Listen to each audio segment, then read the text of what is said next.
Hola amigos, el día de hoy les voy a hablar un poco sobre sumas de Riemann. Fíjense que este tema es bien importante porque nos va a permitir pasar a las integrales definidas que veremos en otros videos.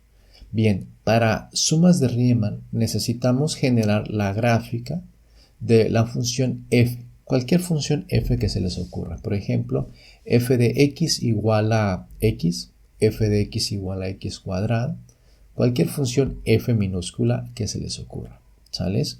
Ahora vamos a generar la gráfica de esta función en el intervalo a, b cerrado, es decir, de a b, ¿sales?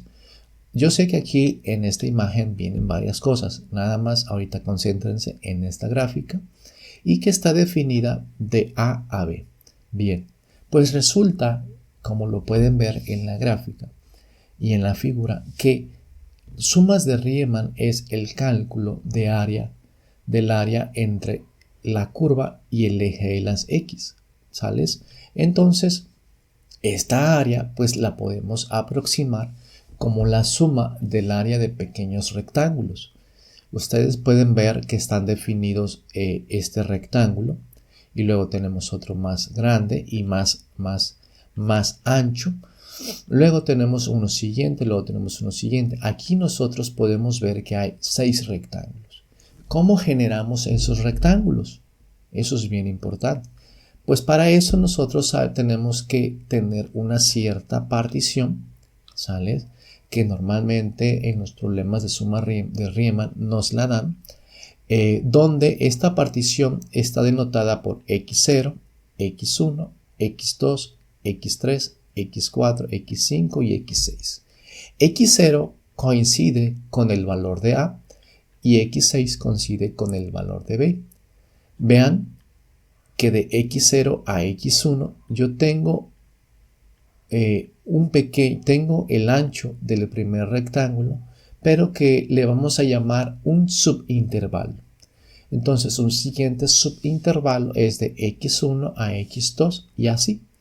El ancho de cada uno de los rectangulitos van a ser pequeños subintervalos. Y esta partición la vamos a denotar así, ¿sales? x1, por ejemplo, es mayor que x0. ¿Por qué es mayor?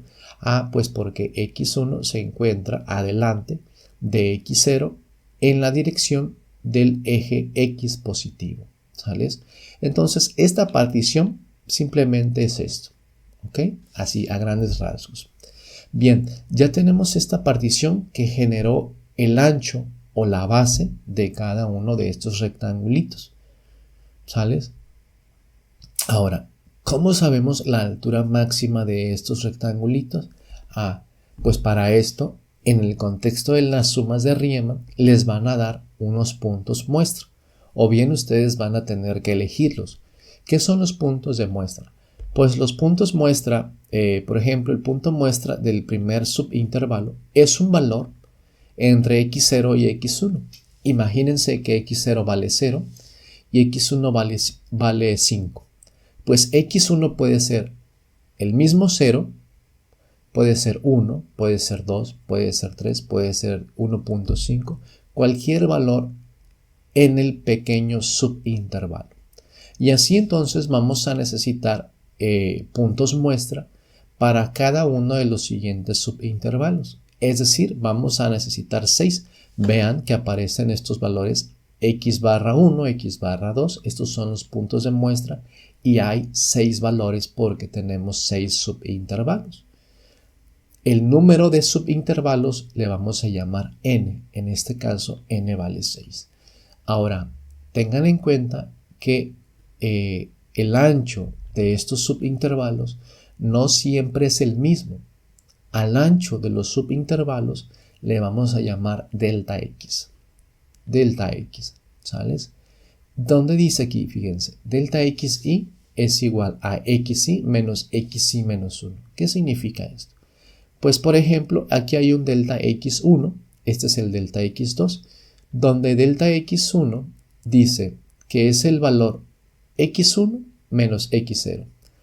Es decir, xy menos el anterior, porque dice xy menos 1. Entonces, el delta del primer rectangulito, es decir, el ancho del primer subintervalo o el ancho del primer rectangulito, le vamos a llamar delta x1, que se calcula restando el valor de x1 menos el valor de x0.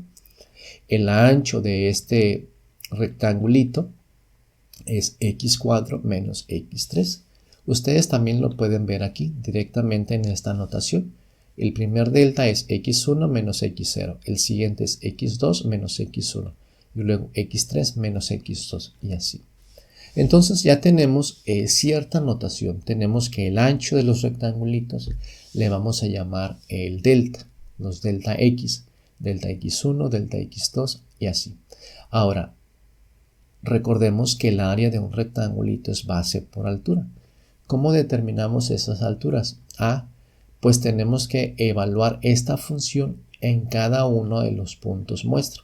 En el valor de x barra 1, por ejemplo, yo me agarro la función, por ejemplo, y igual a x cuadrado más algo, pues sustituyo en esa función x barra 1 y me va a dar un numerito que lo voy a localizar en el plano cartesiano, lo voy a poner aquí y va a coincidir con precisamente cuando ustedes le den este valor, pues va a coincidir con un punto en la gráfica que ya previamente la pudieron ver generada, pero para otros valores del eje de las abscisas, ¿sales? Pero van a coincidir con un punto dentro de la gráfica y, es decir, esto va a corresponder a la altura máxima del primer rectángulo. Y así lo podemos hacer para los siguientes rectangulitos y en general lo que vamos a tener es un producto de bases de delta x por f's evaluadas en x y. En notación es lo siguiente. Tenemos esto, fíjense. Aquí tenemos el intervalo, cómo quedó particionado, pero tenemos que estamos multiplicando la función evaluada en los puntos muestra por su correspondiente delta x. Es decir, esto por esto, estamos en el primer subintervalo. Entonces, la función evaluada por el delta x correspondiente, en este caso delta x1, me va a dar el área del primer rectangulito, es decir, es área 1. Y luego la función evaluada en este x2 por el delta x correspondiente, por ejemplo aquí x vale 2 y este vale 2, entonces estoy hablando de este punto muestra por este delta x correspondiente a, pues tengo el área A2 y así.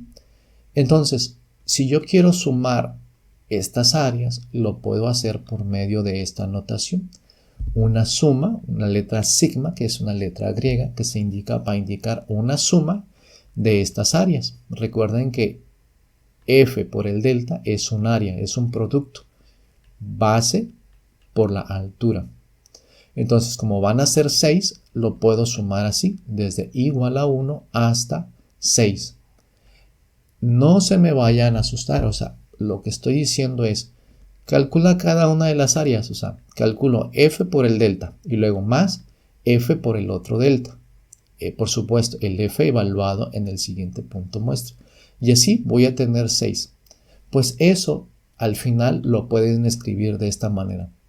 O sea, esa suma precisamente es esto, ¿sales? Y bajo esta notación, a esto es a lo que le vamos a llamar una suma de Riemann para f, ¿sales? Para la función f, dada una cierta partición. ¿Qué significa? Que podemos tener diferentes particiones para calcular el área bajo esta curva en el intervalo a, b. Es decir, podemos tener 100 rectangulitos, por lo tanto tenemos que tener un montón de puntos que dividan en pequeños subintervalos y tendríamos 100 puntos muestra, ¿no? Recuerden que por cada subintervalo existe un punto muestra, que son estos x barra, ¿sales? Bueno, hasta aquí vamos a dejar este pequeño video que es introductorio. Yo sé que suena un poquito complicado por la notación, pero en los siguientes ejercicios va a quedar un poco más claro. Nos vemos entonces en el siguiente video. Hasta la próxima.